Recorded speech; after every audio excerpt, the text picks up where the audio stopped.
ils nous disent pas de rez-de-chaussée. Tu leur demandes pourquoi, ils savent pas toujours l'expliquer, Oui. ils disent non, pas de rez-de-chaussée. Ça fait partie du top 2, effectivement. Du traitement des objections. Et j'ai envie de dire, make rez-de-chaussée great again. On analyse le marché sur se dire je souhaite sécuriser mon investissement, je souhaite acheter, le valoriser, le rendre aussi rentable évidemment. Et donc finalement, c'est pas la même population, c'est pas du tout la même chose, c'est pas les mêmes endroits. On a regardé donc les villes où il y a une croissance démographique et en même temps une part de locataires important. Donc ça, ce sont 2 critères essentiels qui doivent guider l'investisseur aujourd'hui qui s'intéresse à ce marché. On a parlé des résidences dédiées aux seniors, mais finalement le reste, c'est-à-dire la très grande majorité, sont sur le marché locatif diffus. Donc il n'y a pas de logements aujourd'hui qui sont dédiés aux seniors, ça n'existe pas. Donc ils sont en concurrence avec le candidat locataire, jeune actif, étudiant ou voilà.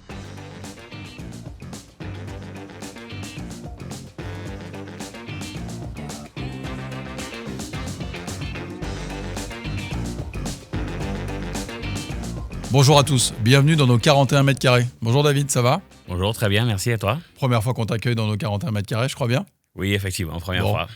Présente-toi, dis-nous qui tu es. Tout d'abord, merci pour l'invitation à participer à ce podcast. Donc, je m'appelle David Fermin, je suis conseiller en gestion de patrimoine donc chez Maslow depuis le début de cette année.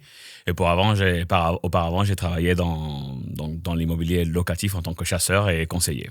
Ok, donc je crois que tu maîtrises assez bien la gestion, la vente, les travaux, la livraison, les emmerdes. Tu maîtrises à peu près tout ? Un petit peu de tout cela, oui. Donc tu es capable de conseiller correctement nos clients. Et donc tu fais partie des experts Maslow que l'on retrouve derrière l'écran lorsqu'on prend rendez-vous sur le site. C'est ça, Romain, on prend rendez-vous sur le site, c'est toujours pareil, c'est comme ça que ça marche. Allez, c'est formidable. De quoi on va parler, David, aujourd'hui ? Dans nos 41 mètres carrés, chez Maslow, la moyenne d'âge de nos clients investisseurs, je crois que c'est 33-34 ans. Donc on s'est dit, on va faire un super podcast sur la silver economy. On est des maboules, on est des tarés, c'est pas du tout notre clientèle. Exactement.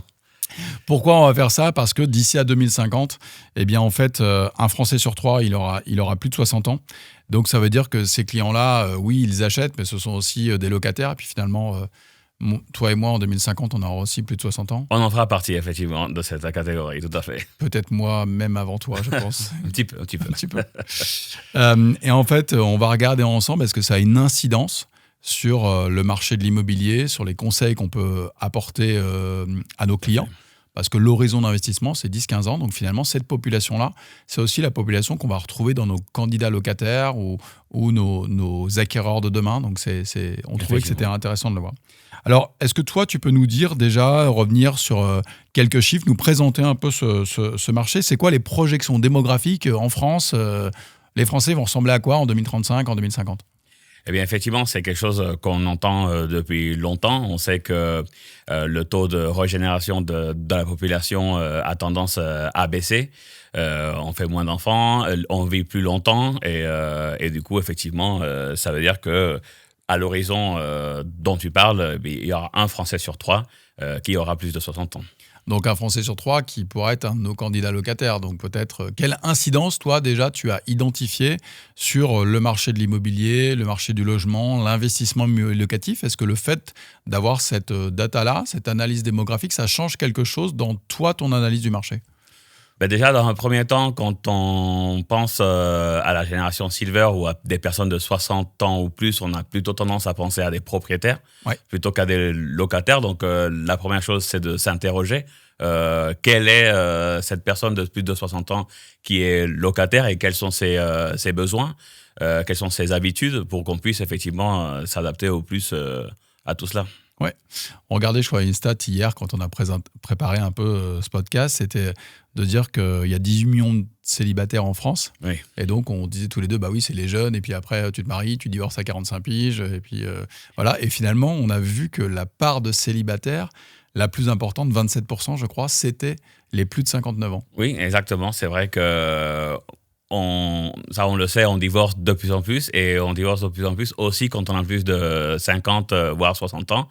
Et du coup, il y a une tendance par contre qui est de rester célibataire et voilà, du coup, pas nécessairement avoir besoin d'un appartement familial et donc pas racheter au moment où on vend. C'est vrai que quand on a plus de 60 ans, déjà aujourd'hui, mais ce sera plus le cas dans les années à venir, on est plutôt vendeur qu'acquéreur. Mais est-ce que peut-être les gens qui nous écoutent ou nous regardent disent tiens, ils abordent cette histoire de seniors. Finalement, moi, le raccourci que je vais faire dans ma tête, c'est résidence senior, résidence pour personnes âgées, etc. En fait, comment toi, tu analyses ça? Enfin, c'est quoi, est-ce que les seniors, c'est forcément des gens dans des EHPAD? Alors déjà, non, puisque effectivement, plus de 60 ans jusqu'à l'espérance de vie qui a tendance à s'allonger, donc on va dire, allez, 20, 65 ans, ça fait déjà effectivement un panel de personnes assez différentes. Des personnes qui sont très indépendantes en forme. Qui aiment avoir une vie active, profiter de la ville, très citadine aussi, puisque c'est un peu le sens de l'histoire. Ça aura une incidence sur l'emplacement. On va y venir de comment aujourd'hui regrouper des critères de bon investissement locatif. Ça va toujours être chez Maslow notre ADN, c'est quoi les bons critères. Et donc si le critère, ou en tous les cas le fait de louer son logement peut-être à quelqu'un qui a plus de 60 ans, ou aussi la sortie de son opération, on va regarder et on va voir que l'incidence du centre-ville, l'incidence des transports, ça va être des choses qui vont être importantes à prendre en compte. Clairement. Et puis effectivement, étant donné que le panel il est assez large, il faut effectivement, entre le moment où on n'est pas encore à la retraite d'abord à 60 ans, et de moins en moins. Si je peux me permettre, de moins en moins. De moins en moins. On n'est pas nécessairement médicalement assisté, on n'est pas nécessairement dépendant. Je pense que c'est le premier code qu'il faut qu'on casse. C'est qu'aujourd'hui, il y a deux typologies de résidences qui sont dédiées aux seniors. Tu as les résidences services seniors. Les résidences services seniors sont des gens qui choisissent d'aller dans ce type d'établissement. C'est des immeubles tout à fait classiques, avec des services sur lesquels les gens payent leur loyer et souscrivent à des services. Voilà, donc on les voit en pub à la télé ou dans les plaquettes. Donc c'est des gens qui jouent au tennis, à la pétanque, etc. Voilà. Bon, la réalité, ce sont des gens plutôt qui ont 70 ans, mais à 70 ans, 73 ans, on est très en forme. Alors que l'EHPAD, c'est un endroit où je ne vais pas choisir d'aller. C'est pas moi qui décide d'aller dans ce type d'établissement. C'est finalement ma dernière résidence principale si je veux être moyennement positif, mais c'est quand même la réalité. Exactement. Mais c'est surtout le déclencheur, c'est pas moi qui y vais. Et nous, on va s'intéresser à qu'est-ce que je choisis moi. Et donc finalement, mon espérance de vie, elle est aujourd'hui de 85 ans. À 60 ans, il me reste 25 ans à vivre. Je vais peut-être avoir 1 ou 2 logements avant d'aller dans ce type d'établissement. C'est de regarder ensemble ces incidences sur le marché. Déjà, tu l'as défini déjà un petit peu, tu as parlé de 60 ans, 65 ans. C'est quoi la silver economy, la silver génération? Toi, tu mets le curseur à quel niveau? Moi, je dirais qu'effectivement, c'est la soixantaine, puisque avant, on est plutôt... On va toujours parler de tendances, sans effectivement faire de généralité, mais il y a quand même des tendances. Avant, on est plutôt plus en forme. À partir de 60 ans, voilà, on a d'autres besoins. Voilà. Et selon toi, c'est quoi le profil type du locataire senior? Eh bien, premièrement, c'est une personne pour moi qui va vivre seule. Puisque s'il était resté en couple ou s'il était en couple, peut-être qu'il resterait dans sa dernière résidence principale achetée, puisqu'il y a une tendance quand même en France à être une majorité à détenir sa résidence principale. Donc sans enfant, une personne seule, citadine, active, que ce soit encore dans le travail ou dans la vie associative ou dans l'offre culturelle, etc. Ouais. Alors, toi, tu parles de célibataire. Moi, je veux dire célibataire ou en couple. Mais en tous les cas, premier critère, déjà, c'est sans enfants. Puisque, évidemment, les enfants sont partis, ils sont très grands, etc. Donc, déjà, dans la typologie des logements, on va le voir après, mais on a déjà un indice. C'est-à-dire qu'on va se retrouver, nous, en tant qu'investisseurs chez Maslow, à se dire quelle typologie de biens je vais devoir acheter. Si, dans ma cible, je peux... avoir comme candidat locataire ce type de locataire, on sera plutôt sur des petites surfaces. Est-ce que tu partages cet avis? On sera plutôt sur des petites surfaces, on n'ira pas jusqu'au studio. Pourquoi pas sur le studio? Je pense tu viens de me dire qu'ils étaient tout seuls. On voudra garder un minimum de confort, donc on va avoir une pièce de nuit séparée et une pièce de vie pour recevoir. Justement, comme on est actif, on reçoit chez soi, etc. Et donc, surtout, le senior, il ne va pas changer son canapé en lit le soir, ce qu'accepte un étudiant. C'est vrai. Donc, c'est hyper intéressant ce que tu dis, parce que finalement, on a parlé des résidences dédiées aux seniors, mais finalement, le reste, c'est-à-dire la très grande majorité, sont sur le marché locatif diffus. Donc, il n'y a pas de logements aujourd'hui qui sont dédiés aux seniors. Ça n'existe pas. Vrai. Donc, ils sont en concurrence avec le candidat locataire, jeune actif, étudiant ou locataire classique dans une ville classique. Par contre, l'énorme différence, on parle de petite surface, on ne va pas aller sur le studio. Exactement, non, on va rester plutôt au T2, voire pourquoi pas un T3 pour avoir un bureau ou une pièce pour recevoir les petits-enfants ou les enfants. Mais donc la bonne cible, déjà, incidence pour moi, investisseur chez Maslow, c'est que j'exclus le studio. C'est-à-dire quand je vais aller sur un conseil type studio, c'est parce que ma cible sera du célibataire, mais du célibataire jeune, étudiant, jeune actif. Le senior, ça ne sera pas là. Et donc, si j'ai une candidature locataire ou si moi, j'ai des locataires sur un studio qui ont la soixantaine ou plus, tu sais que tu auras du turnover parce qu'en gros, ça ne marchera pas. Ok, donc j'ai mon candidat senior locataire. Aujourd'hui, le locataire senior, il recherche quoi ? C'est-à-dire que moi, il faut que j'adapte mon investissement. Oui. Donc, c'est quoi les critères de recherche ? Eh bien, tout d'abord, effectivement... Toi, tu as fait de l'ancien, tu as fait du neuf, tu connais bien ce marché, donc dis-nous. Ben déjà, on peut se dire, sans prendre trop de risques, que la personne aura des meubles. Donc, effectivement, ce n'est pas quelqu'un qui va louer un logement meublé. Deuxième différence énorme. Effectivement.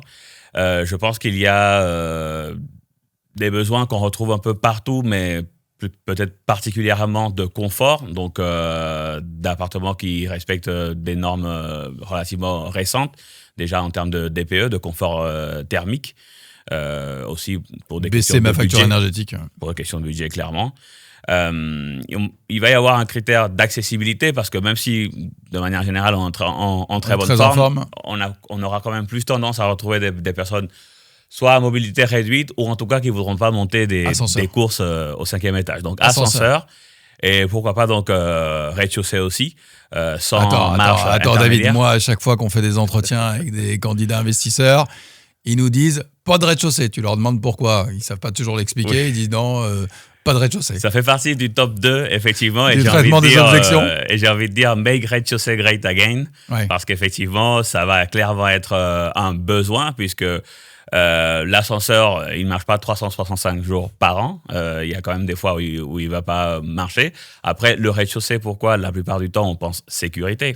Donc, effectivement, on ne va pas non plus louer un rez-de-chaussée sur rue avec des personnes qui chantent des chansons paillardes tard le soir. Non, mais on va plutôt peut-être des rez-de-chaussée sur cours, mais en tout cas avec une accessibilité simplifiée. Alors, je partage tout à fait ce que tu dis. Moi, je me suis battu des années sur les rez-de-chaussée. Pour moi, il y a une différence, c'est rez-de-chaussée, rez-de-jardin, ou rez-de-chaussée et rez-de-chaussée avec un extérieur. Tout à fait.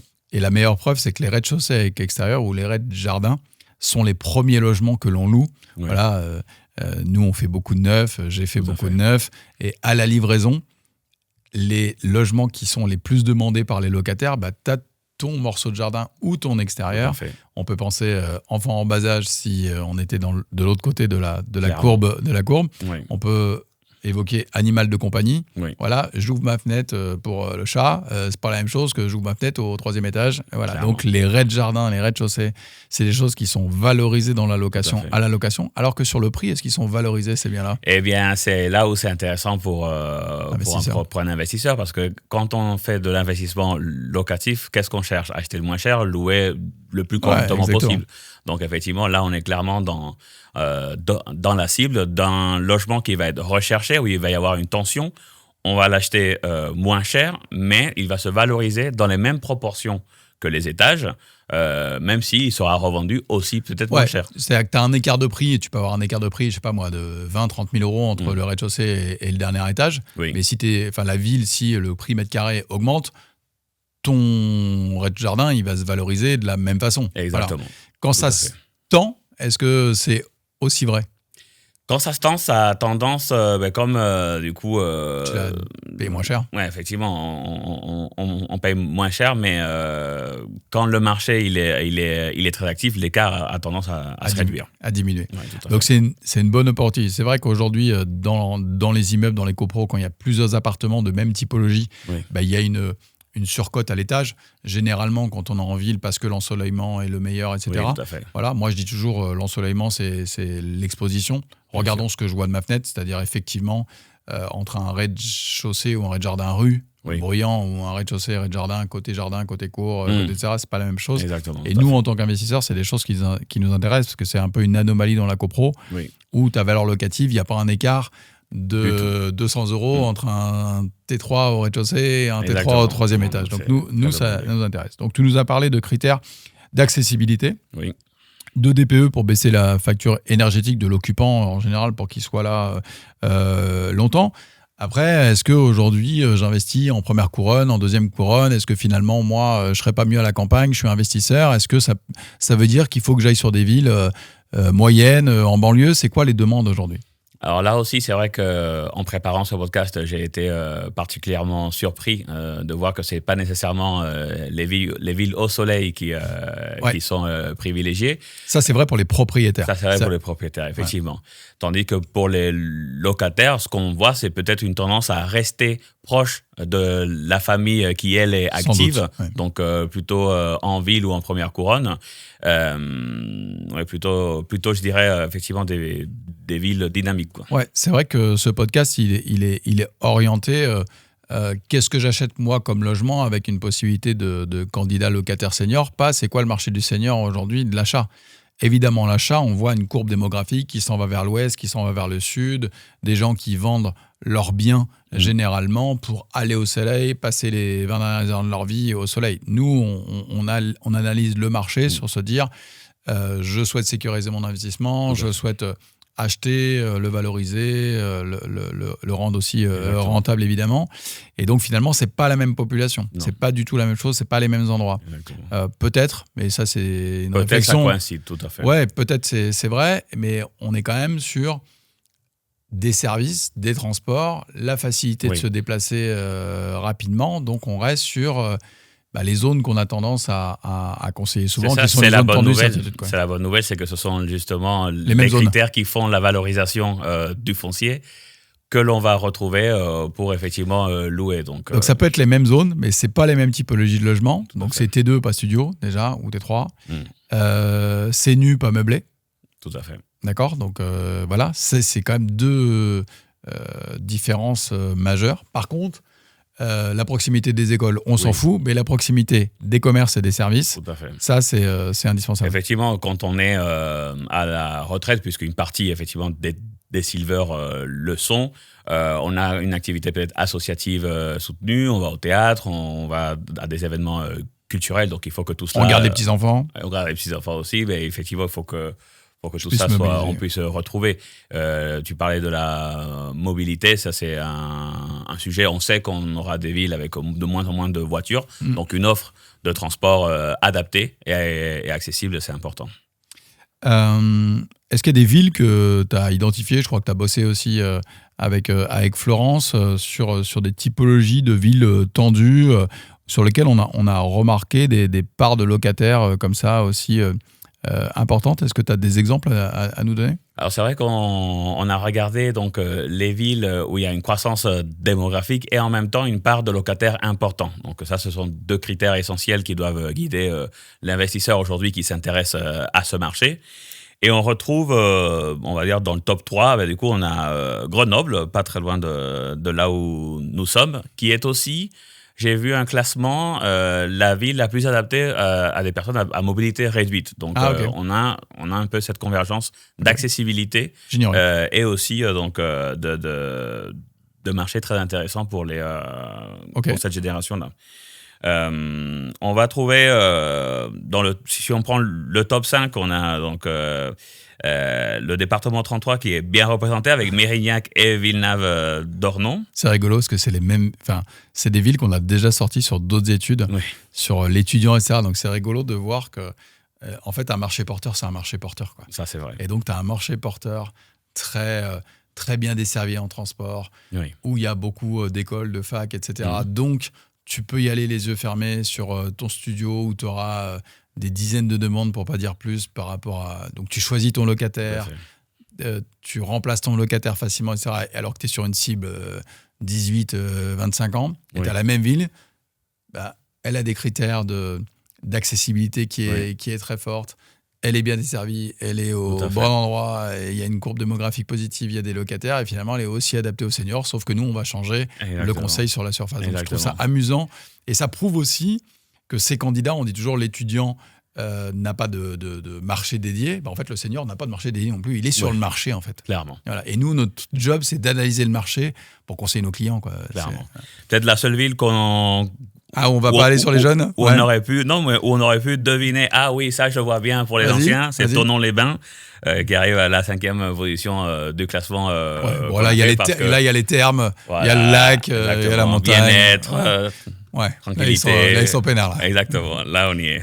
Ok, c'est pas mal Thonon. En plus, ce marché comme ça, entre Annecy et Genève et tout ce secteur-là, il y a des villes qui sont hors de prix parce que, on va dire, survalorisées à cause des frontaliers, à cause des rémunérations suisses qui sont très, très fortes, difficile d'accéder à la propriété. Sur les appartements. Tout à fait, oui. Et c'est vrai que c'est des supports d'investissement et qui sont intéressants. Et Thonon, c'est une ville qui est un peu moins chère que d'autres villes comme Nivonne ou autre chose comme ça. Et donc, c'est intéressant de pouvoir réfléchir à ça. Est-ce que toi, tu dirais que le fait de... Parce qu'on va voir aussi, il y a quelques inconvénients dans la location senior, mais est-ce que le fait de louer à un senior... ça nous assure une meilleure rentabilité ou ça change rien c'est quoi ton analyse par rapport à ça? La rentabilité, elle est toujours adossée à une tension. Donc effectivement, on peut se dire que ce sera des logements qui seront très demandés puisque cette population va représenter une part plus importante. Je dirais qu'il y a tout d'abord ce critère. Ensuite, pour la rentabilité, il y a le prix auquel on achète. Et là où on peut être certain, c'est que c'est pas une population qui aura tendance à changer tous les ans. On ne va pas changer de locataire tous les ans. Donc, la vacance locative et le turnover faible font que c'est un investissement qui est intéressant. Ouais, ça, je pense que c'est essentiel. Parce que souvent... toi, c'est ton quotidien, mais nos investisseurs sur Maslow, ils essayent de rentrer leur investissement dans un tableau Excel. Oui. Et donc, ils prennent leur loyer, ils le multiplient par 12 mois. Bien sûr. D'accord. Après, ils prennent leur crédit, ils disent, bon, c'est quoi l'écart entre les deux? Et puis, nous, on est là pour leur dire, tiens, tu pensais à ça, est-ce que tu as oublié ça? Et comment tu vas te protéger pour ça? Et le changement de locataire, on sait, ça coûte cher. Et voilà. Et donc, après, comme ils sont très avertis, combien il faut que je prenne de changement de locataire sur un horizon 10 ans. Donc, nous, on va leur donner des stats de détention de la location. Voilà, c'est 8 mois pour une chambre de colocation, c'est 11 mois pour un studio, Exactement. c'est 2 ans et demi pour un T2, 3 ans et demi pour un T3. Si c'est sur un senior, le mec, il est là plus longtemps. Il est plus longtemps. Donc, en fait, tu vas pas payer de frais, tu vas pas avoir de trous locatifs. Donc, en fait, ta rentabilité, ton rendement locatif, il est meilleur, non pas parce que tu vas le louer plus cher, ce qui n'est pas vrai. Non. C'est le marché qui donne le prix du loyer. Mais le fait d'avoir moins de turnover locatif, tu vas perdre moins de loyer, tu vas payer moins de frais de gestion locative. Donc, ça améliore le rendement. Donc, c'est vrai que parfois, on a cette contradiction de dire, moi, je souhaite investir dans un studio dans lequel le locataire va rester très longtemps. Bon, là, il y a déjà, effectivement, il y a une problématique. On ne va pas y arriver. Et dans l'autre extrême, j'ai un ami investisseur qui dit carrément, moi, je ne mets carrément pas de cuisine. Comme ça, c'est sûr, comme il va mettre une cuisine, il va rester très longtemps chez moi. Ah, ok, pas mal. D'accord. Celle-là, elle est pas mal, ouais. Bon, moi, je préfère vendre des logements avec des cuisines. Oui. D'accord. Parce que je sais que le logement, il est prêt à louer. Oui. Donc, si je suis en concurrence, j'ai un candidat locataire, il visite 2-3 appartements. Il y en a 2 qui ont une cuisine, un qui n'a pas de cuisine. Celui qui passera en dernier, c'est celui qui n'a pas de cuisine. Ouais, et si on est dans le neuf à une livraison et que tu as un appartement où il y a un tuyau d'eau chaude, un tuyau d'eau froide et un bloc évier à 50 balles de grandes entreprises de bricolage, tu es sûr que c'est le dernier qui part. Je dis toujours aux investisseurs, mettez une belle cuisine, faites quelque chose de... C'est un élément différenciant. Sympa. Ben justement, d'ailleurs, en parlant des équipements, c'était ma question d'après, vas-y. La cuisine, effectivement, c'est intéressant. Non négociable. Une salle d'eau aussi spacieuse et confortable. Donc, accessible. Accessible, tout à fait. Ok, pas mal. Donc, aujourd'hui, est-ce que je peux, moi, investisseur, décider d'investir dans un logement typologie senior? Est-ce que ça existe une typologie de résidents de logement senior? Non, je dirais que, comme on a dit, si on n'a pas des services qui sont peut-être pas nécessairement adaptés ou demandés par le locataire, je dirais que non, pas spécialement, mais effectivement, dans ce qu'il y a sur le marché, c'est un peu du bon sens de dire est-ce que cet appartement il correspond mieux parce que il est accessible, il est confortable et tous les éléments qu'on a dit. Ça va clairement être déterminant, oui. Ok, donc ça a l'air d'être super. Il y a forcément des inconvénients. Ah bah oui. Donc il va falloir qu'on trouve des inconvénients. Moi j'en ai un ou deux en tête, mais donc aujourd'hui, est-ce qu'il y a des limites, des contraintes qu'il faut surveiller? Bon, déjà, sur la partie financière, c'est une des craintes et un des freins d'ailleurs à l'investissement locatif, c'est le risque d'impayé. Comment je me couvre? Donc on ne va pas se couvrir exactement de la même manière, puisque a priori les parents ne vont pas se porter garant. Pas bête. On peut déjà se dire ça. Donc il faudra demander d'autres types de garanties. Ok, donc difficulté à obtenir une garantie autre que le profil du locataire. Exactement. Okay. Il y a des solutions où ça n'existe pas? Il y a des solutions. On peut faire appel à des assureurs privés. Donc, ce sont des Garant-me, par exemple, choses comme ça. Garant-me qui peuvent se porter garant pour la personne. C'est payant, mais ça ne représente pas. C'est environ 3,5% du loyer. Donc, c'est pas... déductible ou je les mets à la poubelle? C'est pas très important, c'est déductible. Donc, Vous savez, on fait un petit test fiscal en même temps. Oui, un petit test fiscal. J'ai dit que tu étais un expert. Je fais témoigner nos auditeurs pour vérifier que tu tiennes un peu la route. Tu vois, c'est important. Heureusement que j'ai bien répondu. Alors. Ok. Visal, ça marche ou pas? Visal, ça va pas marcher. Pourquoi? Pour les seniors, parce que c'est prévu pour des personnes de moins de 31 ans, je crois. Ouais, c'est pour les jeunes surtout, c'est pour les gens qui sont en CDD, etc. Donc Visal, c'est pas la martingale de la garantie, Visal, donc c'est plutôt une garantie privée. Okay. Il y a la caution bancaire, donc qui est très très peu utilisée, mais qui existe. On peut bloquer un montant qui va servir de garantie pour que la banque se porte. Ce qu'on peut dire quand même, c'est aussi que cette population-là, sans vouloir être caricatural par rapport aux jeunes générations, mais le taux d'impayé sur les seniors, il est ridicule. Bon, il est moins important, c'est vrai que... Les gens, ils payent, en fait, déjà, de manière générale, c'est vrai que le locataire, dans l'écrasante majorité de la première chose qu'il fait, c'est payer son loyer en début de mois, sauf accident, bien sûr. Mais encore plus, effectivement, dans cette population.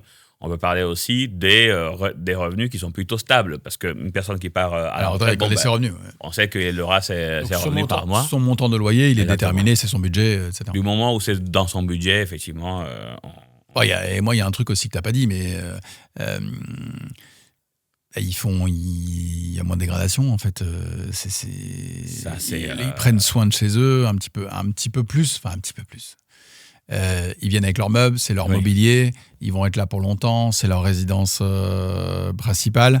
Quand tu changes de logement à 62, 63 ans, je sais pas, tu as ta retraite, à 63 ans, tu changes de logement, tu choisis ton logement pour ta retraite avec tous les critères qu'on a déjà donnés.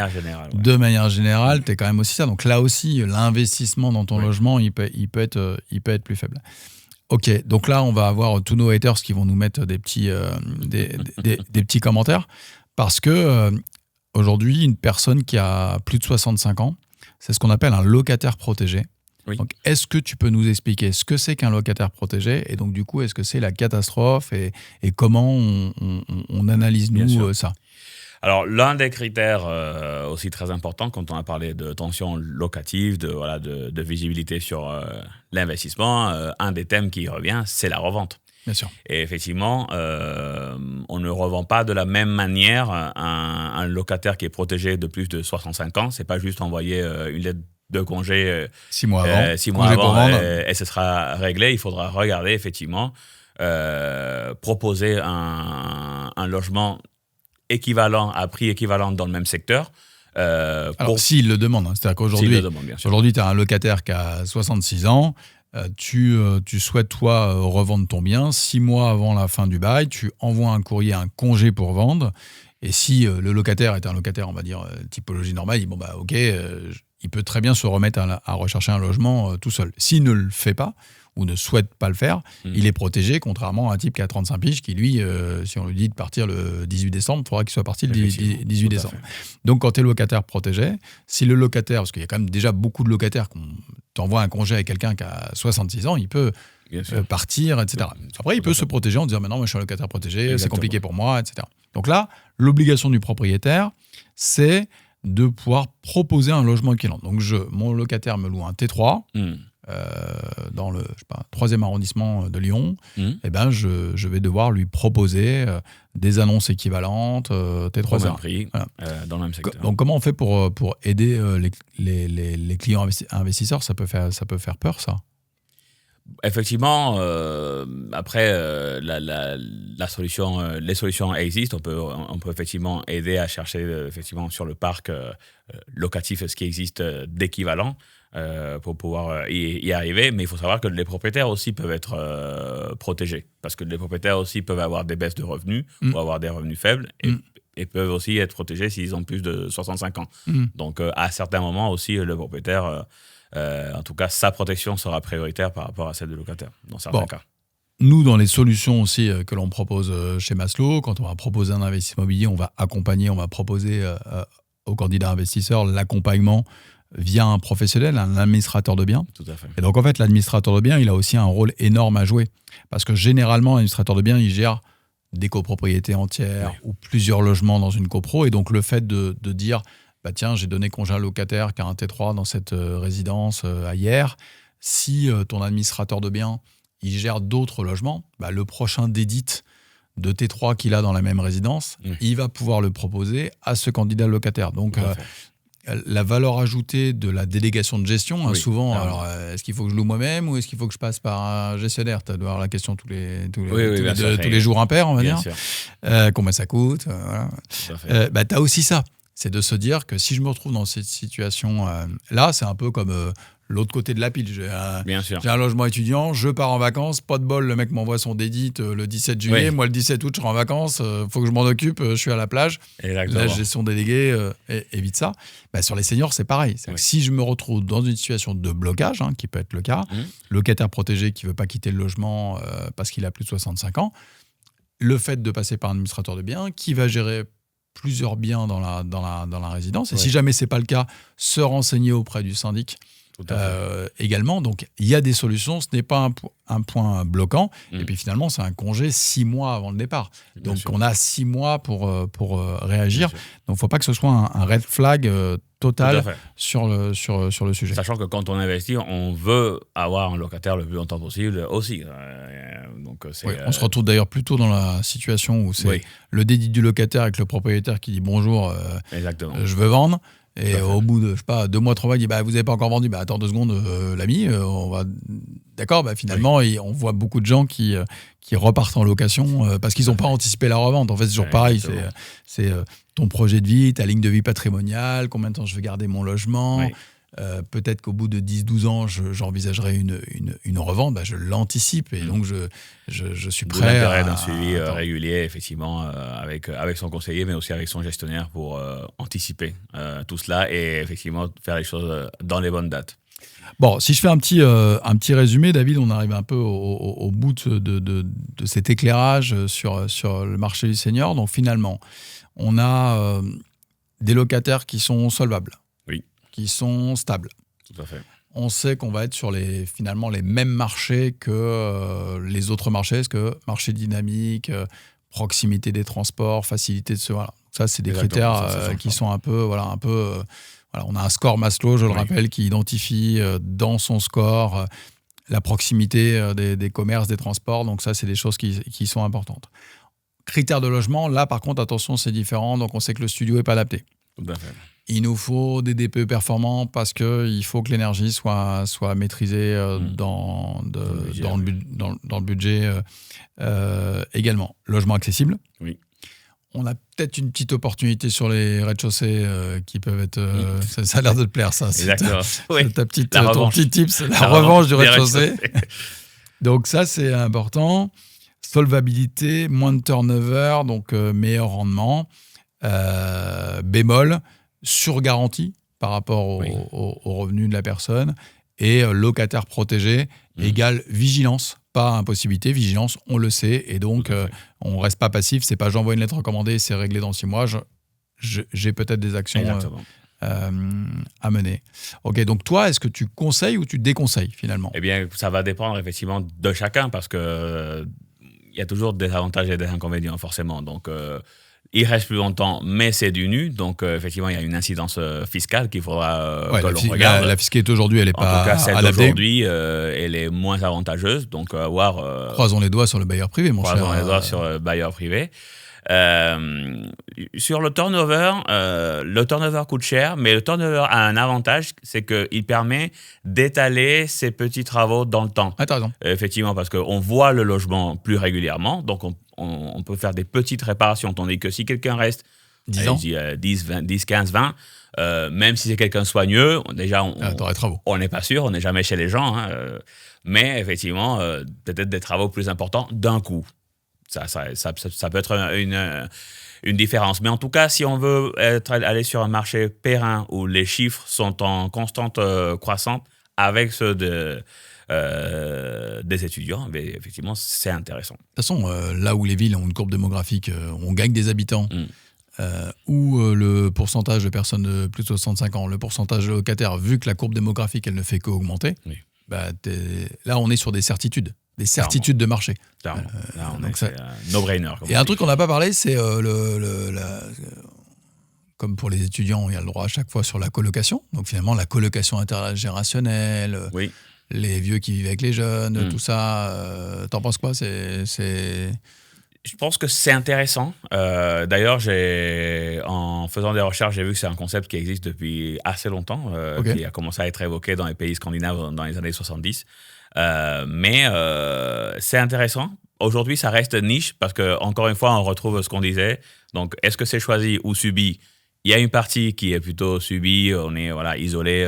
On a besoin d'être accompagné et accompagné. Il y a une autre qui est choisie, un lifestyle, mais qui reste encore un peu niche aujourd'hui. Ouais. Moi, je fais le même parallèle qu'avec la colocation étudiante. C'est qu'aujourd'hui, le premier choix d'un étudiant, c'est un appartement avec sa cuisine, ses toilettes, sa salle de bain, etc. S'il ne trouve pas ou si son budget ne le permet pas, il va en colocation. Si jamais il a les moyens, il quittera la colocation. C'est pour ça qu'il y a plus de turnover. Exactement. Et que finalement, la colocation intergénérationnelle, est-ce que ça existe? Oui. Est-ce que c'est une bonne idée? Évidemment. Est-ce que c'est choisi? Pour une infinie... Enfin, c'est très petit comme marché. Bien sûr. Et la plupart du temps, c'est subi. C'est justement ma jeune génération qui va baisser le montant de son loyer versus la relation humaine, on peut pas l'enlever, et quelques menus services que j'apporte à la personne chez qui je loge. C'est comme ça. Donc ça, est-ce que c'est la martingale de 50% du marché de demain? La réponse est non. C'est toujours des critères un peu objectifs. Quoi. Et puis il y a la liquidité du bien. Une colocation, c'est pareil. On remet sur le marché un bien avec beaucoup de chambres. On sait que ça va s'adresser à une petite partie de la population. Et une petite pièce de vie. Et une petite pièce de vie, exactement. Pareil pour un grand appartement où on ferait de la colocation intergénérationnelle, ça va être un peu spécifique. Est-ce qu'il se recycle bien en d'autres types de biens? Pas sûr. Là, effectivement, si on prend un T2, un T3, on est quand même sur des valeurs sûres où on peut remplacer une population par une autre et même s'adresser au marché le plus important pour la revente, qui est celui de la résidence principale. Ok, super. Est-ce que tu vois des choses qu'on a ajoutées, des choses qu'on a oubliées? Écoute, je pense qu'on a pas mal fait le tour, mais dans les commentaires, on va certainement nous dire ce qu'on aura oublié. Romain, est-ce qu'on a oublié un truc? J'ai pas l'impression. On n'a pas l'impression. Bon. C'est lui qui a fait le conducteur, donc normalement, c'est qu'on a... Voilà. C'est super. Bon, 41 mètres carrés, vous retrouvez évidemment notre podcast sur toutes les plateformes de streaming, sur notre chaîne YouTube. On espère vous avoir apporté un éclairage sur cette niche et sur ce qu'on est capable aussi de vous apporter. À bientôt. À bientôt, David. Au revoir.